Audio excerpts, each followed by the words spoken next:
sapagkat si Kristo'y nabuhay na. Purihin ang Diyos sa dakilang araw na ito, ating isigaw, Alleluia, Alleluia. Sa ngalan ng Ama at ng Anak at ng Espiritu Santo. Amen. Ang pagpapala at kapayapaan mula sa Diyos na Ama natin at sa Panginoong Hesukristo naway sumainyo. At sumaiyo rin. Mga kapatid, tinipon tayo bilang kaanib ng angkan ng Diyos, kaya dumulog tayo sa maawaing Panginoong nagpapatawad ng lubos. Sinugong tagapagpagaling sa mga nagsisisi, Panginoon, kaawaan mo kami. Panginoon, kaawaan mo kami. Dumating na tagapag-anyayang mga makasalanan ay magsisi, Kristo, kaawaan mo kami. Kristo, kaawaan mo kami. Nakaluklok ka sa kanan ng Diyos Ama para ipamagitan kami, Panginoon, kaawaan mo kami. Panginoon, kaawaan mo kami. Kaawaan tayo na makapangyarihang Diyos, patawarin tayo sa ating mga kasalanan at patnubayan tayo sa buhay na walang hanggan. Amen.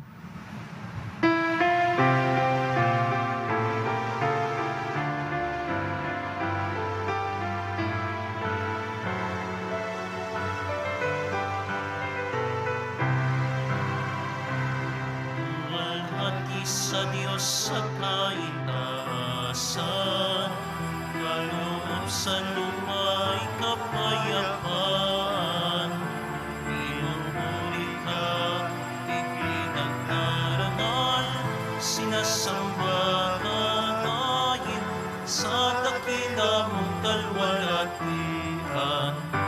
Panginoon naming Diyos sa ng langit, Amang makapangyarihan, Panginoong Jesucristo, Bugtong anak ng Diyos, Kordero ng Ama, Ikaw na nag-aalis ng mga kasalanan ng sanlibutan. Tanggapin mo ang aming kahilingan, Ikaw na naluluklok sa kanan ng Ama. Maawa ka sa amin, Ikaw lamang ang banal, Panginoong Jesucristo, kasama ng Espiritu, sa walhati ng Ama. Amen. Amen. Amen. Amen. Manalangin tayo. Ama naming makapangyarihan, sa paggaganap sa Pasko ng pagkabuhay, Ikaw ay nakikipagtipan sa sangkatauhan. Ipagkaloob mo ang aming maisakatuparan ang pananampalatayang aming ipinagdiriwang sa pamamagitan ni Jesucristo kasama ng Espiritu Santo magpasawalang hanggan. Amen. Magsiupo po muna ang lahat. Pagbasa mula sa mga gawa ng mga apostol. Noong mga araw na iyon, nagsasalita pa sina Pedro at Juan tungkol sa kanilang pinagaling nang dumating ang mga saserdote, ang kapitan ng mga bantay sa templo at ang mga Suduseyo. Galit na galit sila sa dalawang apostol sapagkat ipinapahayag nila sa mga tao na si Jesus ay muling nabuhay. At ito ang katunayan na muling mabubuhay ang mga patay. Kaya't dinakip nila ang dalawa, ngunit ikinulong muna hanggang kinabukasan sapagkat gabi na noon. Gayunman, marami sa nakarinig ng kanilang pangangaral ang sumampalataya kay Jesus at umabot sa 5,000 ang bilang ng mga lalaki. Kinabukasan, nagkatipon sa Jerusalem ang mga pinuno, ang matatanda ng bayan at ang mga eskriba. Kasama nila si Anas na pinakapunong saserdote, si Caifas, si Juan, si Alejandro at ang buong angkan ng pinakapunong saserdote. Pinaharap nila ang mga apostol at tinanong, "Sa anong kapangyarihan o kaninong pangalan ninyo ginagawa ang bagay na ito?" Sumagot si Pedro na puspos ng Espiritu Santo, "Mga pinuno at matatanda ng bayan, kung sinasiyasat ninyo kami ngayon tungkol sa kabutihang ginawa namin sa lumpong ito at kung paano siya gumaling, talastasin ninyong lahat at ng buong Israel na ang taong ito'y nakatindig sa inyong harapan ay lubusang gumaling dahil sa kapangyarihan ng pangalan ni Jesucristong taga Nazaret. Siya'y inyong ipinako sa krus, ngunit muling nabuhay ng Diyos ang Jesus na ito, ang taong itinakwil ninyong mga tagapagtayo ng bahay, ang siyang naging batong panulukan, kay Jesucristo lamang matatagpuan ang kaligtasan, sapagkat sa silong ng langit, ang kanyang pangalan lamang ang ibinigay ng Diyos sa ikaliligtas ng tao. Ang salita ng Diyos. Salamat sa Diyos. Batong dating tinanggihay, siya pang naging saligan. Batong dating tinanggihay, siya pang naging saligan. O pasalamatan ang Panginoong Diyos, pagkat siya'y mabuti. Ang kanyang pag-ibig ay napakatatag at mananatili. Ang taga-Israel, bayaang sabihit, kanilang ihayag. Ang pag-ibig ng Diyos ay hindi kukupas. Lahat ng may takot sa Panginoong Diyos dapat magpahayag.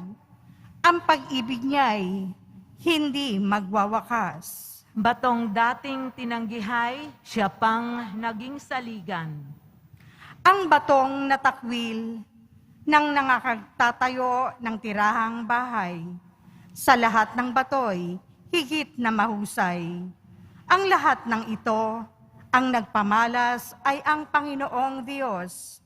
Kung iyong mamasdan ay kalugod-lugod o kahanga-hanga, ang araw na itong ang Diyos ang nagbigay, tayo ay magalak, ating ipagdiwang. Batong dating tinanggihay, siya pang naging saligan. Kami ay iligtas, tubusin mo poon, kami ay iligtas.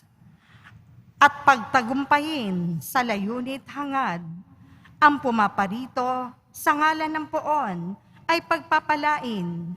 Magmula sa templo, mga pagpapalay, kanyang tatanggapin.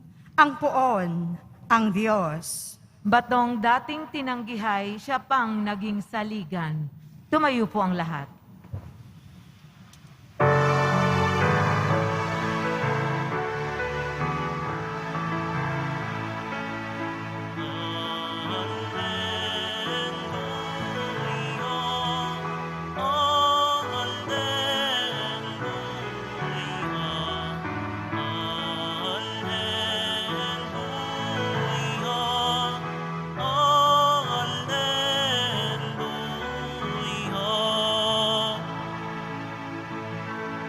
Araw ngayon, gawa ng Diyos, magdiwang tayo ng lubos, purihin ang manunubos.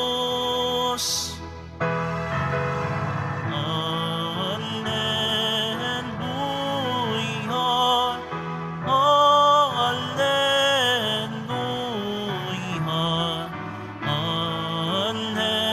Alleluia.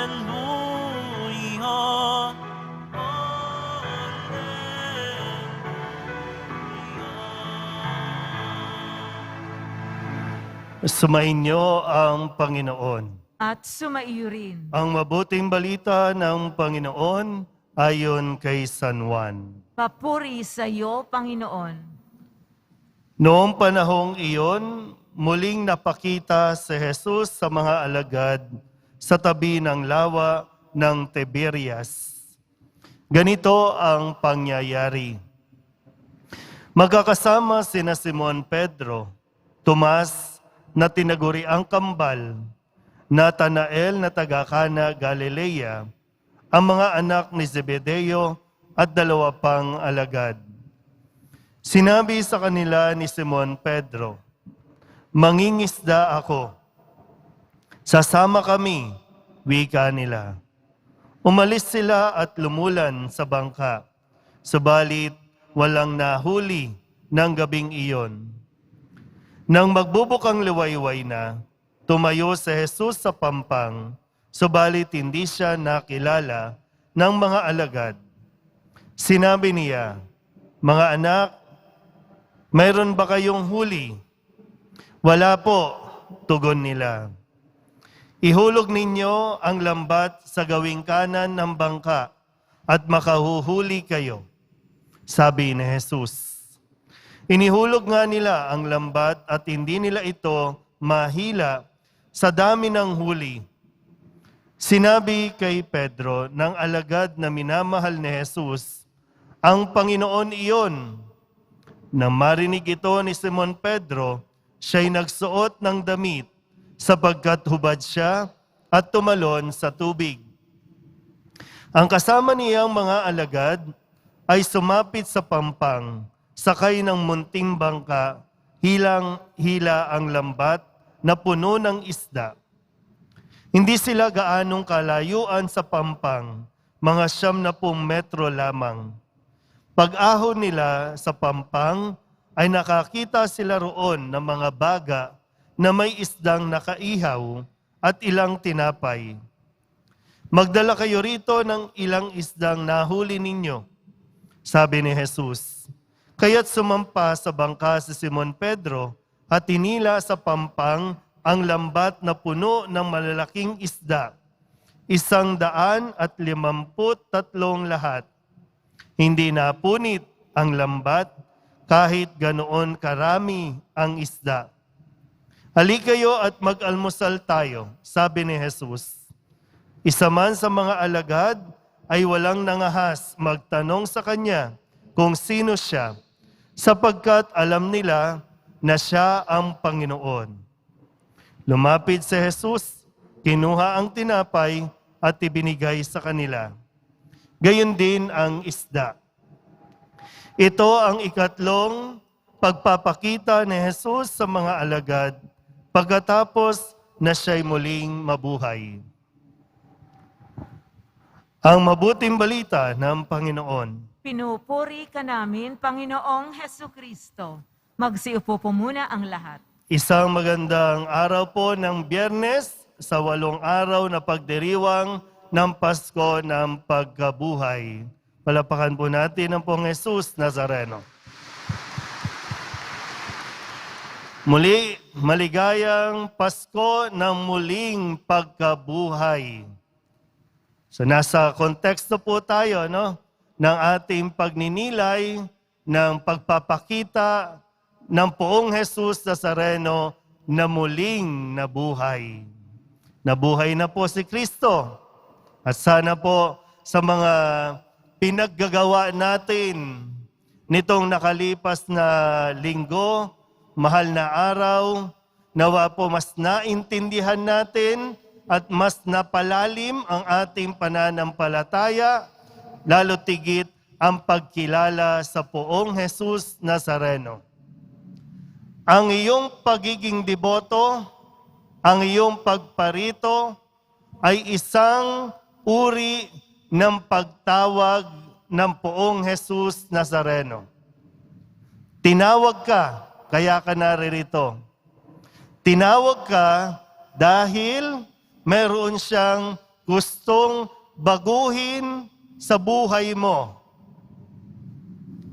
O hindi lang tayo basta nakipagsiksikan, nakipag-unahan, pumila para makapasok dito para lamang humingi ng kung ano man ang kahilingan natin. No, pupunta ka dito dahil meron kang sakit, sana pagalingin ako ng Nazareno. Nandito ka kasi kailangan mo na naman ng pera, kaya umihingi ka sa Nazareno. Ano man ang kahilingan mo, higit doon ang dahilan kung bakit ka naririto. At yun yung isang bagay na dapat nating ipinagdarasal.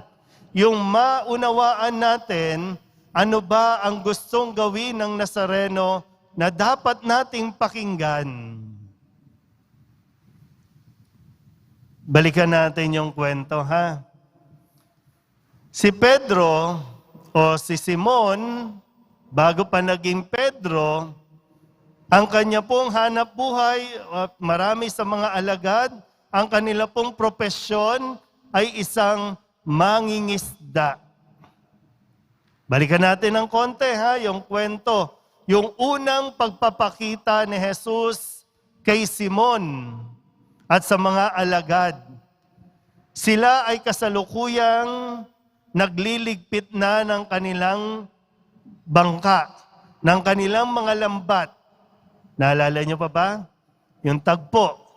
Kasi mahalaga din po yan, no? Naalala mo pa ba kung kailan ka tinawag ng Nazareno, kung kailan ka nagsimulang maging deboto? Naalala mo pa ba yan? Yun yung isa sa mga tinitreasure natin, eh, di ba? Kailan mo nakilala ang poong Jesus Nazareno? So dito, sa konteksto ng ating pagninilay, unang nagpakilala si Jesus sa mga alagad, lalo tigit kay Simon.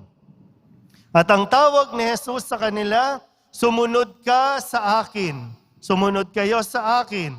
Simula ngayon, magiging mamamalakaya ka na ng mga tao. Hindi ka na mangingisda lang. Hindi na isda ang iyong huhulihin, kundi mga tao na iyong ilalapit sa Diyos. At simula noon, nagbago na ang pamumuhay ni Simon. Sumunod na siya at talagang tinuruan naman, pinagtiyagaan ni Jesus na maituro sa kanya, maituro sa mga alagad ang lahat ng mga aral na dapat nilang matutunan. Okay, fast forward. Namatay si Jesus. Pinatay si Jesus. Hindi pa nila lubos maisip kung totoo nga na mabubuhay siya o nabuhay na siya. Kasi ang sabi po dito, di ba, no? Ikatlong pagpapakita na ni Jesus ito. Nagpakita na siya ng 2 beses, pero hindi pa nagsisink in sa mga alagad, no, kay Simon, na buhay nga siya. Anong ginawa ni Simon Pedro? At nahikayat pa yung iba. Sabi ni Simon, mangingisda ako. Ibig sabihin, babalik ako sa dati kong buhay. Sa dati kong pamumuhay. Babalik ako. Hindi, parang wala nangyari. Tinawag na siya ni Jesus doon sa buhay na yon dahil may bagong buhay na siyang dapat niyang harapin. Kaya tingnan niyo po, kahit anong husay nila sa pangingisda, wala silang huli. Kahit maliit na isda, walang nahuli. Dahil hindi na naman nila o sadyang nakalimutan na naman nila kung ano ang ipinagagawa sa kanila ni Jesus. Nung nagpakita si Jesus, ano ang sabi? Ihulog ninyo sa kabila. Sinunod nila si Jesus, jackpot. Punong-puno ang lambat. Kaya ito pala, no? Kung gusto mong magtagumpay sa buhay, sundin mo ang Diyos. Kung gusto mong magtagumpay sa buhay, Pakinggan mo ang sinasabi ng Diyos. Higit sa kung ano man ang sinasabi ng mga tao, ang higit nating dapat sundin at pakinggan ang sinasabi ng Diyos. Kaya ngayon po, tingnan natin, no? Pasko ng pagkabuhay. Nagmahal na araw tayo. Marami sa inyo nagbisita iglesia. Marami sa inyo nag-istasyon ng krus. Nagpenitensya. Nagbalik yung mga naghahampas, no, na nagpa-flagellate. Talagang buhay na buhay sila dyan. Nagpapasan pa ng krus, nagpapapalo pa. Pagkatapos nun, ano na ang nangyari?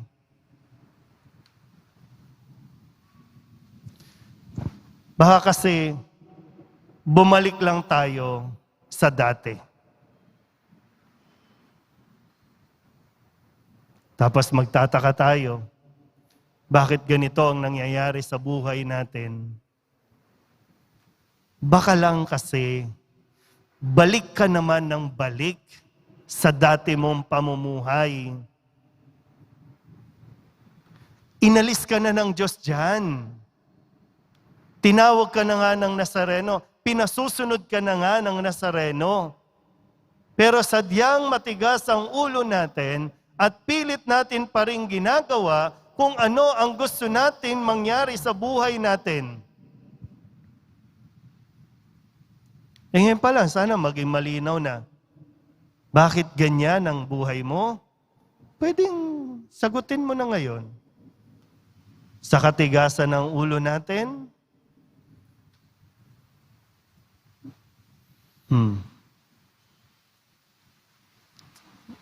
paano?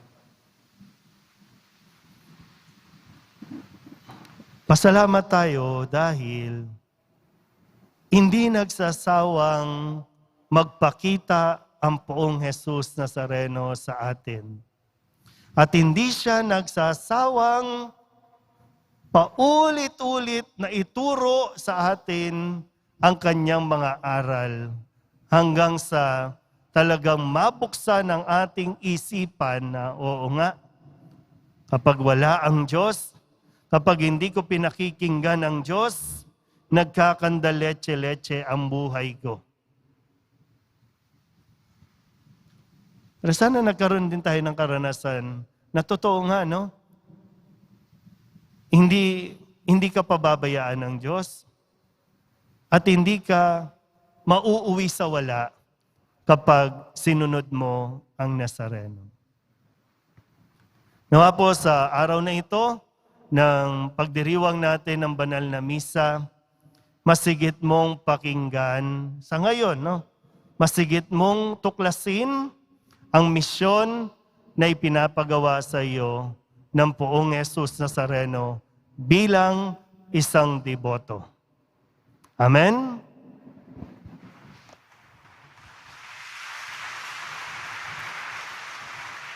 Tumayo po ang lahat. Nananatili sa ating piling ang Panginoong Hesukristo upang patnubayan ang gawain ng kanyang simbahan at upang samahan tayo sa pagharap sa lahat ng mga paghihirap at pagsubok. Tumawag tayo sa Kanya ng may ganap na tiwala at sabihin natin, Panginoon muling nabuhay, pagpanibaguhin mo ang aming pananampalataya. Panginoong muling nabuhay, pagpanibaguhin mo ang aming pananampalataya. Ang buong simbahan naway pagpanibaguhin ng biyaya ng Pasko ng muling pagkabuhay.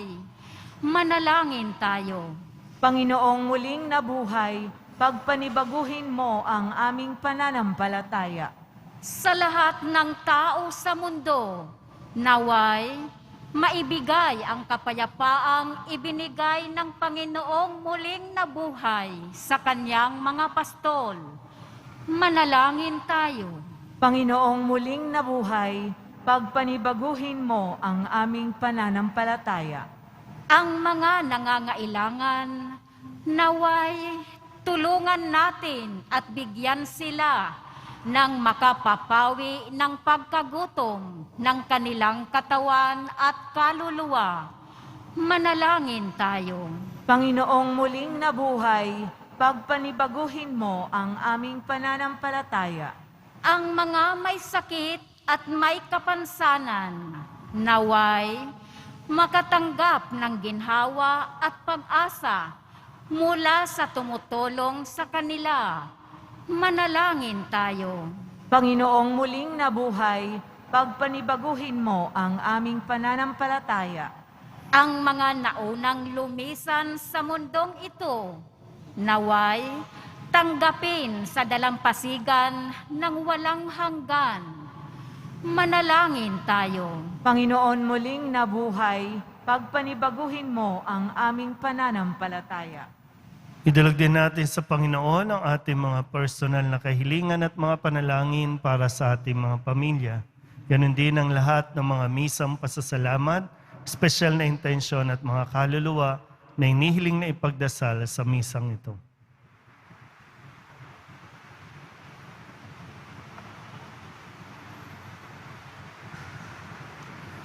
Ang lahat ng ito inihiling namin sa ngalan ni Kristong aming Panginoon. Amen.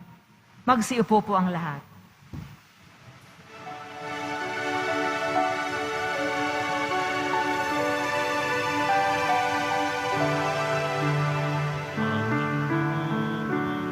Narito ang alay sa iyo, nagmula sa iyong bayan, masayang nagsalo. Aming sanang mga alay, gawin mong totoo. Itong halag at tinapay, gawing dugot katawan mo. Magsitayo po ang lahat. Manalangin kayo mga kapatid upang paghahain natin ay kalugdan ng Diyos amang makapangyarihan. Tanggapin nawa ng Panginoon itong paghahain sa iyong mga kamay, sa kapurihan niya at karangalan, sa ating kapakinabangan at sa buong sambayanan niyang banal. Ama naming lumikha, lubusin mo ang ginaganap na pagpapalitan ng mga kaloob mo at ng aming mga alay, upang ang aming mga kinahihiligang bagay ay mapalitan ng pagnanais sa iyong mga bigay, sa pamamagitan ni Hesukristo, kasama ng Espiritu Santo, magpasawalang hanggan.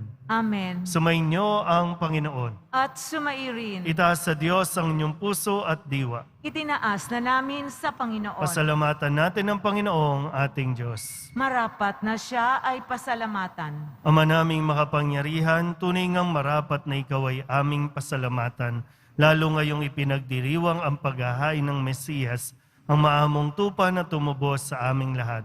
Ang iyong anak na minamahal ay naghain ng sarili niyang buhay. Siya ang tupang maamong umako sa kaparusahan upang mapatawad ang kasalanan ng sanlibutan. Sa pagkamatay niya sa banal na krus, ang kamatayan namin ay kanyang nilupig. Sa pagkabuhay niya bilang manunubos, pag-asa at pagkabuhay ay aming nakamit. Kaya kaysa ng mga anghel na nagsisiawit ng papuri sa iyo nang walang humpay sa kalangitan, kami nagbubunyi sa iyong kadakilaan.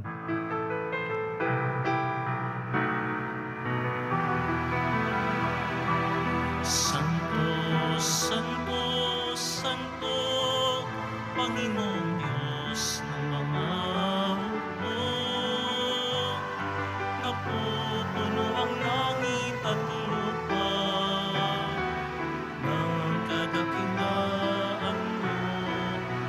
Sana sa kaitaasan, sana sa kaitaasan, ilagpala mga paririto sa ngalan ng Panginoon. Sana sa kaitaasan, sana sa kaitaasan, sana sa kaitaasan, sana sa kaitaasan. ko ang lahat. Ama naming banal, ikaw ang bukal ng tanang kabanalan. Kaya't sa pamamagitan ng iyong Espiritu, gawin mong banal ang kaloob na ito upang para sa aming maging katawan at dugo ng aming Panginoong Heso Kristo. Bago niya pinagtiis ang kusang loob na maging handog, inawakan niya ang tinapay, minasalamatan kaniya, binaghati-hati niya iyon, iniabot sa kanyang mga alagad at sinabi, "Tanggapin ninyong lahat ito at kanin, ito ang aking katawan na ihahandog para sa inyo."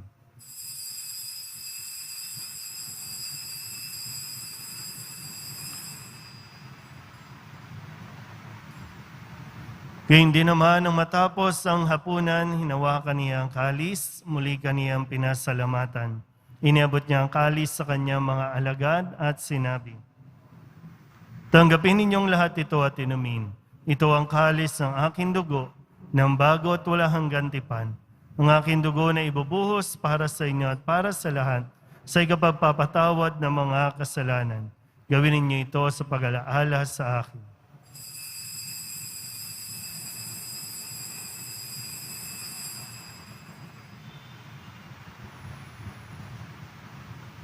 Tumayo po ang lahat.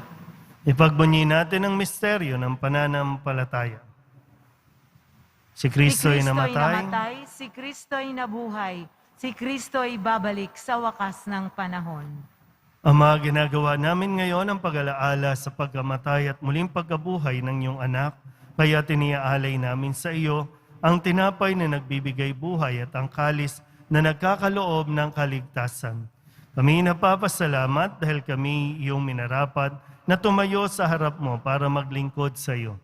Isinasamo namin kami magsasalo-salo sa katawan at dugo ni Kristo ay mabuklod sa pagkakaisa sa pamamagitan ng Espiritu Santo. Ama, lingapin mo ang iyong simbahang laganap sa buong daigdig. Puspusin mo kami sa pag-ibig kay San Francisco na aming Papa at ni Jose na aming Obispo at ng Tanang Kaparian. Alalahanin mo rin ang mga kapatid naming nahimlay na may pag-asang sila'y muling mabubuhay, gayon din ang lahat ng mga pumanaw. Kawaan mo sila at patuloyin sa iyong kaliwanagan. Kawaan mo at paginapating kaming lahat na makasalo sa iyong buhay na walang wakas.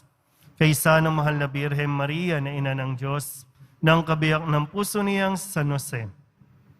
Kaysa ng mga apostol ni San Juan Bautista at ng lahat ng mga banal na namuhay dito sa daigdig ng kalugod-lugod sa iyo, may pagdiwang nawa namin ang papupuri sa ikararangal mo sa pamamagitan ng iyong anak na aming Panginoong Heso Kristo. Sa pamamagitan ni Kristo, kasama niya at sa Kanya, ang lahat ng parangal at papuri ay sa iyo, Diyos Ama, makapangyarihan, kasama ng Espiritu Santo, magpasawalang hanggan.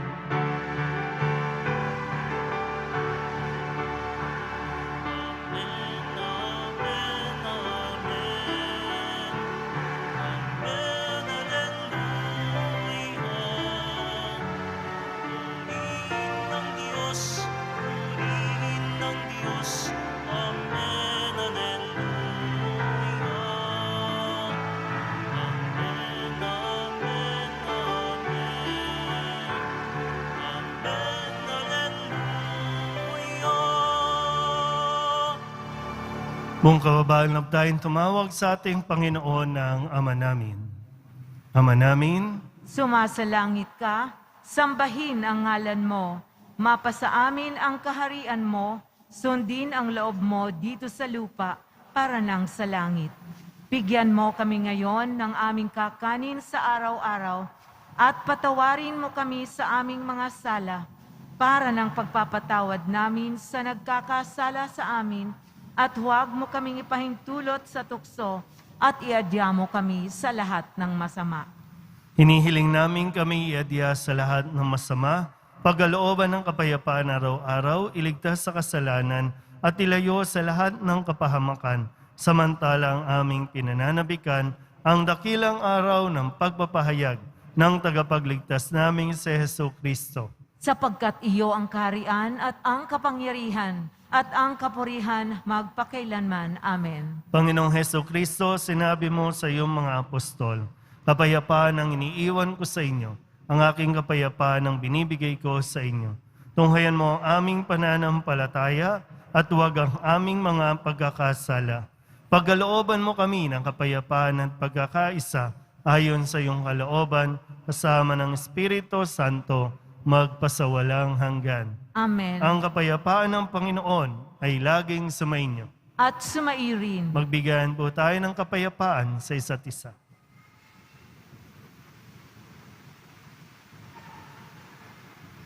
Kordero ng Diyos na nag-aalis ng mga kasalanan ng sanlibutan, maawa ka sa amin.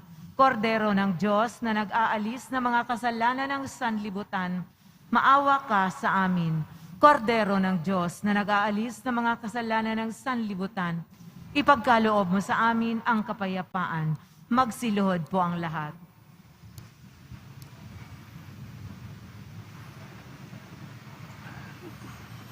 Ito ang kordero ng Diyos. Ito ang nag-aalis ng kasalanan ng sanlibutan. Mapalad ang mga inaanyahan sa kanyang piging. Panginoon, hindi ako karapat-dapat na magpatuloy sa iyo, ngunit sa isang salita mo lamang ay gagaling na ako. Katawan ni Kristo, Amen.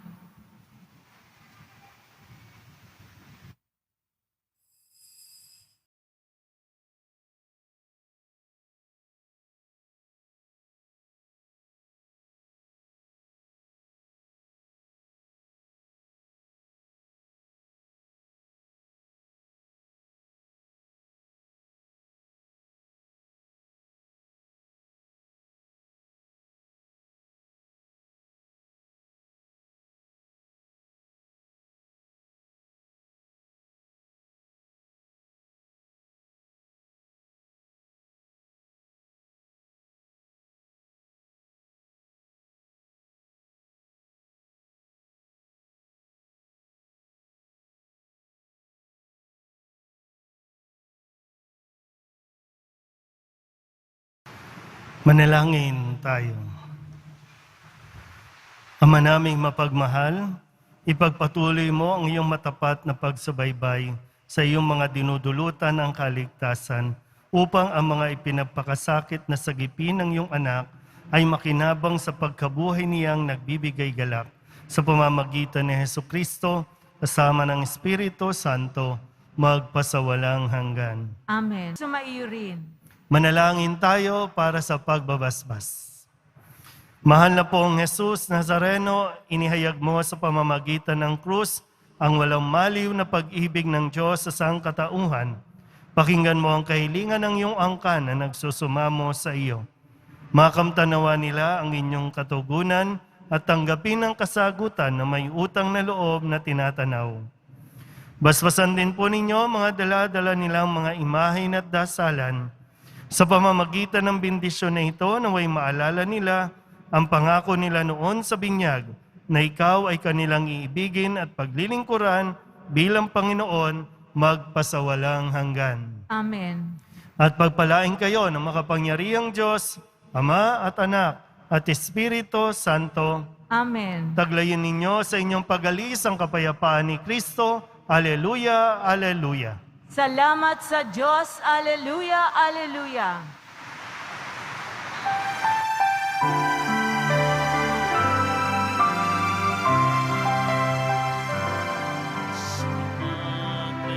Jesus Nazareno, sinasamba ka namin. Pinipinto ka namin. Aral mo ang aming buhay. Nasa amin, Nazareno.